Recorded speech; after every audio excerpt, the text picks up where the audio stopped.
नमस्कार दोस्तों, मैं सुमित कुमार जैन आप सभी का स्वागत करता हूं और आज हम फिर लेकर आए हैं आपको टॉप 100 क्वेश्चन जो बार बार परीक्षा में पूछे जाते हैं। तो आप हमारे चैनल को सब्सक्राइब जरूर करें। दोस्तों, आज हम आपको लेकर आए हिंदी के बहुत ही महत्वपूर्ण प्रश्न जो हमेशा ही पूछे जाते हैं। तो आज हम देखेंगे हिंदी के क्वेश्चन। तो आइए हम देखते हैं। फर्स्ट प्रश्न जो है वो है, भारत में सर्वाधिक लोगों द्वारा कौन सी भाषा बोली जाती है? भारत में सर्वाधिक लोगों द्वारा कौन सी भाषा बोली जाती है? तो वो है हिंदी। हिंदी साहब सर्वाधिक बोली जाने वाली भाषा है। इसे राष्ट्रभाषा का दर्जा भी दिया गया है। जिसकी जो लिपि है वो है देवनागरी लिपि। हिंदी भाषा हमारी राष्ट्रभाषा कौन सी है? हिंदी है, जो भारत में सर्वाधिक बोली जाती है। नेक्स्ट है, संविधान के किस अनुच्छेद के अनुसार हिंदी भारत की राजभाषा है? अब देखना, जो संविधान के किस अनुच्छेद के अनुसार भारत की राजभाषा हिंदी है वो है अनुच्छेद 343। 343 जो है वो है हिंदी की अनुच्छेद जो है 343 के अनुसार हिंदी भारत की राजभाषा के रूप में मान्यता दी गई है। हिंदी दिवस किस तिथि को मनाया जाता है? साहब, हिंदी दिवस जो मनाया जाता है वो मनाया जाता है 14 सितंबर को। हिंदी दिवस कब मनाया जाता है? 14 सितंबर को हम हिंदी दिवस के रूप में मनाते हैं। तो हिंदी दिवस 14 सितंबर को मनाया जाता है। अब नेक्स्ट क्वेश्चन है, मैथिली किस राज्य की भाषा? जो मैथिली है वो किस राज्य की भाषा है? तो वो है साहब बिहार की। जो मैथिली है वो बिहार की राजभाषा है मैथिली। और बिहार में जो इसका प्रचलन है मैथिली भाषा का, तो बिहार की राजभाषा कौन है? वो है मैथिली। भारत के प्रथम राष्ट्रकवि कौन है साहब? भारत के जो प्रथम राष्ट्रकवि हैं वो है मैथिली शरण गुप्त। मैथिली शरण गुप्त जो है राष्ट्रकवि हैं भारत के। मैथिली शरण गुप्त जी जो है भारत के राष्ट्रकवि की उपाधि इनको दी गई। अब नेक्स्ट क्वेश्चन हम देखें कि आधुनिक युग की मीरा किसे कहा जाता है? आधुनिक युग की जो मीरा है वो कहा जाता है महादेवी वर्मा को। महा ही होगा साहब, जो महादेवी ही होगा जिसे हम आधुनिक काल की मीरा कहेंगे, तो वो महादेवी वर्मा साहब हैं। महादेवी वर्मा को आधुनिक युग की क्या कहा जाता है? मीरा कहा जाता है साहब। हिंदी विषय पर प्रथम ज्ञानपीठ पुरस्कार पाने वाले व्यक्ति कौन थे साहब? हिंदी विषय पर प्रथम ज्ञानपीठ पुरस्कार मिला वो है सुमित्रा नंदन पंत। सुमित्रा नंदन पंत जो है छायावाद के आधार स्तंभ के रूप में जाने जाते हैं। तो सुमित्रा नंदन पंत जी हैं, वो ज्ञानपीठ पुरस्कार से सम्मानित किए गए। वो जो है हिंदी विषय में प्रथम जो ज्ञानपीठ पुरस्कार था साहब, तो वो मिला था साहब सुमित्रा नंदन पंत जी को। सुमित्रा नंदन पंत। कलम का सिपाही किसे कहा जाता है? कलम का सिपाही कहा जाता है साहब मुंशी प्रेमचंद जी को। जो मुंशी प्रेमचंद कहानी सम्राट कहे जाते हैं साहब, उपन्यास सम्राट कहे जाते हैं, वो कहे जाते हैं मुंशी प्रेमचंद जी। मुंशी प्रेमचंद जी ने साहब अनेकों कहानियां लिखी और एक प्रसिद्धि उन्होंने प्राप्त की, जिन्हें कलम का सिपाही कहा जाता है। क्योंकि साहब इनकी कलम में जादू था, इसलिए इन्हें मुंशी प्रेमचंद साहब को क्या कहा जाता है? कलम का सिपाही। वैसे ही अब हमने देखा होगा कि सिपाही को क्या कहते हैं? मुंशी कहते हैं। तो कलम का सिपाही किसे कहा जाता है? कलम का सिपाही। सिपाही बनते मुंशी, तो मुंशी प्रेमचंद को क्या कहा जाता है? कलम का सिपाही कहा जाता है। साहित्यकार अज्ञेय जी का पूरा नाम क्या है? हमेशा पूछा जाता है कि साहित्यकार अज्ञेय जी का जो है पूरा नाम क्या है? वो सच्चिदानंद हीरानंद वात्स्यायन अज्ञेय। वात्स्यायन अज्ञेय साहब जो है इनका पूरा नाम है। अब देखते हैं कि हिंदी का प्रथम समाचार पत्र कौन सा है? वो हिंदी का प्रथम समाचार पत्र है उदंत मार्तंड। उदंत मार्तंड साहब प्रथम होगा तो उदंत, बहुत ही उदंत होगा साहब, मार्तंड होगा, क्योंकि इसकी जो धूम मची थी साहब उदंत मार्तंड की बहुत ही प्रसिद्ध रही। और उदंत मार्तंड जो है भारत का जो है हिंदी का प्रथम समाचार पत्र रहा है उदंत मार्तंड। भारत में संस्कृत माँ है, हिंदी बहुरानी और अंग्रेजी नौकरानी किस महापुरुष के अनमोल वचन है? इन्होंने कहा कि संस्कृत माँ है, हिंदी बहुरानी है और अंग्रेजी जो है वो नौकरानी है। किस महापुरुष के वचन है? तो डॉक्टर कामिल बुल्के। डॉक्टर कामिल बुल्के, कामिल बुल्के। इन्होंने कहा साहब कि अंग्रेजी में कुछ नहीं मिल रहा है साहब, क्योंकि ये नौकरानी है। कामिल बुल्के, क्यों? संस्कृत माँ है जिससे हमें हिंदी मिली, यानी, और जो अंग्रेजी है वो नौकरानी है इनके अनुसार। तो इन्होंने कहा कि कामिल, अंग्रेजी से कामिल, संस्कृत से मिला है हमें, तो सबको संस्कृत से ही हिंदी का उद्भव हुआ है। और हम देखते हैं कि जो संस्कृत माँ है, हिंदी बहुरानी और अंग्रेजी नौकरानी है, तो डॉक्टर कामिल बुल्के साहब ने कहा है साहब। भारत का शेक्सपियर किसे कहा जाता है? भारत का शेक्सपियर कहा जाता है साहब कालिदास को। वही कालिदास हैं जो उसी डार पर बैठकर उसी डार को काट रहे थे साहब। ऐसे एक समय थे जब इनको महामूर्ख की संज्ञा दी गई, लेकिन एक समय ऐसा आया साहब जिन्हें भारत का शेक्सपियर भी कहा गया। कालिदास साहब को इन्होंने बहुत सी रचनाएं की हैं साहब, जिनकी रचनाएं विश्व की 100 श्रेष्ठतम रचनाओं में इनकी रचनाएं गिनी जाती हैं साहब। तो जो है नेक्स्ट क्वेश्चन हम देखें, मध्य प्रदेश के किस जिले को देश का प्रथम हिंदी साक्षर जिला घोषित किया गया साहब? मध्य प्रदेश के किस जिले को देश का प्रथम हिंदी साक्षर जिला घोषित किया गया? तो वो किया गया साहब नरसिंहपुर साहब। क्योंकि एक बहुत बड़ी बात है साहब, हिंदी साक्षर जिला कोई सह जिला ही होगा तो वो है नरसिंहपुर साहब। नरसिंहपुर जिला को क्या किया गया है? हिंदी का पूर्ण साक्षर जिला घोषित किया गया। रामधारी सिंह दिनकर को किस रचना के लिए ज्ञानपीठ पुरस्कार दिया गया साहब? उर्वशी को जो है ज्ञानपीठ पुरस्कार मिला साहब। उर्वशी जो इनकी रचना है उसके लिए ज्ञानपीठ पुरस्कार मिला रामधारी सिंह दिनकर। रामधारी सिंह दिनकर जी है, इनको क्या मिला साहब? रचना मिली, क्योंकि साहब उर्वशी एक अनोखी ही रचना थी। देश का पहला राष्ट्रीय हिंदी संग्रहालय कहाँ स्थापित किया गया साहब? देश का जो पहला राष्ट्रीय हिंदी संग्रहालय वो आगरा कहाँ? आगरा में आगरा हिंदी संग्रहालय, प्रथम संग्रहालय कहाँ गिरा साहब? आगरा में।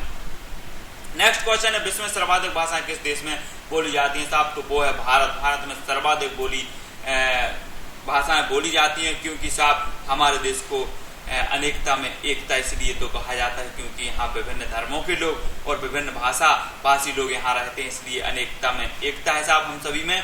तो जो है विश्व में सर्वाधिक भाषाएं बोली जाती हैं तो वो बोली जाती हैं भारत में। संविधान की 8वीं अनुसूची के अनुसार कितनी भाषाओं को राजभाषा के रूप में संवैधानिक मान्यता प्राप्त है?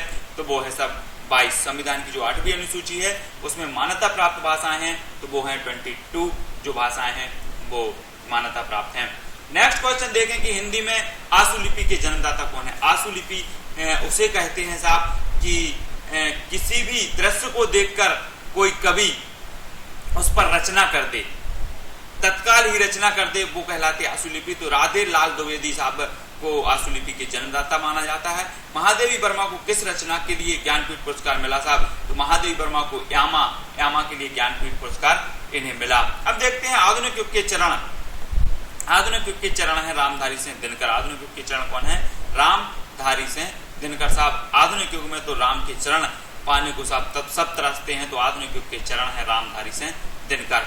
देवताओं की लिपि किसे कहा जाता है? देवताओं की लिपि कहा जाता है साहब देवनागरी लिपि, क्योंकि इसमें भी देव है और देवताओं की जो लिपि है वो भी देवनागरी लिपि ही होगी साहब। नेक्स्ट क्वेश्चन है, हिंदी भाषा का प्रथम महाकाव्य किसे कहा जाता है? हिंदी भाषा का जो प्रथम महाकाव्य कहा जाता है वो कहा जाता है पृथ्वीराज रासो। पृथ्वीराज रासो कहा जाता है साहब। चंद्रवरदाई की रचना है, आदिकाल की रचना कही जाती है साहब पृथ्वीराज रासो। इसमें जो है वीरतापूर्ण वर्णन किया गया है साहब पृथ्वीराज चौहान साहब का। चंद्रवरदाई जो थे पृथ्वीराज चौहान के दरबारी कवि थे, इन्होंने पृथ्वीराज रासो की रचना की थी।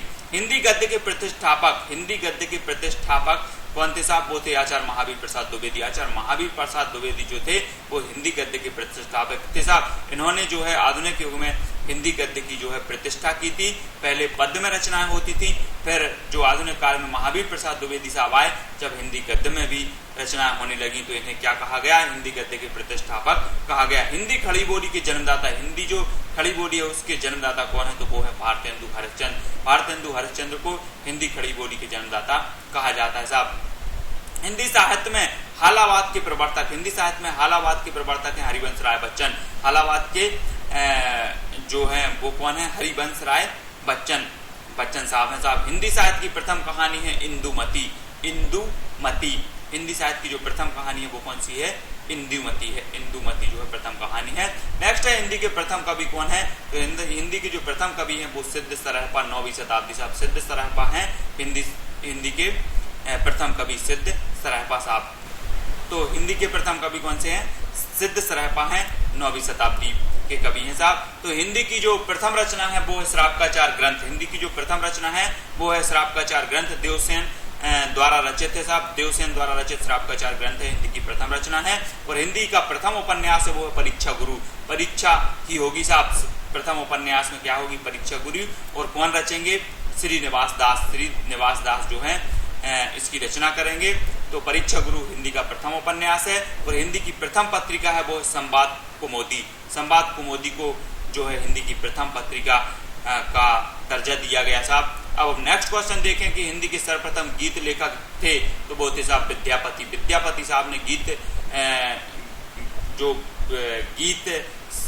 टाइप के होते हैं, गीत प्रकार के जो रचनाएं होती हैं वो रचनाएं विद्यापति साहब ने की हैं। तो हिंदी के सर्वप्रथम गीत कवि हैं, लेखक हैं, वो हैं विद्यापति साहब। हिंदी के सर्वप्रथम दैनिक समाचार पत्र हैं, सर्वप्रथम जो दैनिक समाचार पत्र था वो था सुधा वर्षण, क्योंकि इस जो समाचार पत्र में क्या मिलता है साहब, सब लोग उठते ही सबसे पहले समाचार पत्र देखते हैं, तो सुधा मिलता है साहब, अमृत मिलता है, पूरी जानकारी हमें मिलती है, वो जो अमृत के समान है साहब। हिंदी के सर्वप्रथम दैनिक समाचार पत्र था तो वो था सुधा वर्षण। सुधा की जो बरसात होती है वो होती है समाचार पत्र में। तो जो सर्वप्रथम दैनिक समाचार पत्र था वो था सुधा वर्षण। हिंदी का प्रथम एकांकी था एक घूंट, हिंदी का जो प्रथम एकांकी था वो था एक घूंट, जयशंकर प्रसाद का था साहब, जयशंकर प्रसाद का एक घूंट प्रथम एकांकी था। नेक्स्ट क्वेश्चन देखें, मेला आंचल उपन्यास के लेखक कौन थे? मेला आंचल फणीश्वरनाथ रेणु जो थे मेला आंचल उपन्यास के रचनाकार थे साहब। हिंदी साहित्य के इतिहास को कितने कालखंडों में विभाजित किया गया? हिंदी साहित्य के इतिहास को कितने कालखंडों में विभाजित किया गया है? तो वो किया गया है 4 खंडों में। आदिकाल जिसे हम वीरगाथा काल भी कहते हैं साहब, आदिकाल नाम दिया हजारी प्रसाद द्विवेदी ने, और वीरगाथा जो काल दिया वो दिया साहब अपने वीरगाथा काल जो नाम दिया वो दिया भारतेंदु ने, आचार्य रामचंद्र शुक्ल ने कहा वीरगाथा काल, और आदिकाल कहा हजारी प्रसाद द्विवेदी ने। फिर देखते हैं मध्यकाल या भक्तिकाल, जिसे हम भक्तिकाल भी कहते हैं। तो मध्यकाल के 2 पार्ट हैं, भक्तिकाल और रीतिकाल। उत्तर मध्यकाल को हम रीतिकाल कहते हैं, और मध्यकाल के जो प्रथम था वो था भक्तिकाल और सेकंड था रीतिकाल। फिर देखते हैं आधुनिक काल जो है बहुत ही प्रसिद्ध रहा, जिसमें बहुत सी रचनाएं की गई। अब हम देखते हैं नेक्स्ट क्वेश्चन, अटल बिहारी वाजपेयी हिंदी विश्वविद्यालय की स्थापना कहाँ की जा रही है या कहाँ की जा रही? तो वो की जा रही साहब भोपाल में अटल बिहारी वाजपेयी हिंदी विश्वविद्यालय की स्थापना की जा रही है। तो दोस्तों आप हमारे चैनल को सब्सक्राइब जरूर करें। इसी तरह हमारे चैनल को जिस तरह आप लोग देख रहे हैं और आप लोगों को हमारे क्वेश्चन निरंतर समझ में आ रहे हैं, इसी तरह आप देखते रहें हमारे चैनल पर, चाहे वो भूगोल हो, चाहे इतिहास, हिंदी और जितने भी सब्जेक्ट हो, चाहे वो विज्ञान हो, चाहे जीके हो, किसी भी प्रकार का जीके हो, सारे क्वेश्चन उपलब्ध हैं। तो दोस्तों आप हमारे चैनल को सब्सक्राइब जरूर करें। हमारे सारे जो टीम है, जो सारी टीम है, उसके द्वारा निरंतर प्रयास किए जा रहे हैं और ज़्यादा से ज़्यादा आपकी तैयारियां हो, उसके लिए हम लगातार प्रयासरत हैं। आप हमारे चैनल को इसी तरह देखते रहें और सब्सक्राइब जरूर करें। जय हिंद दोस्तों।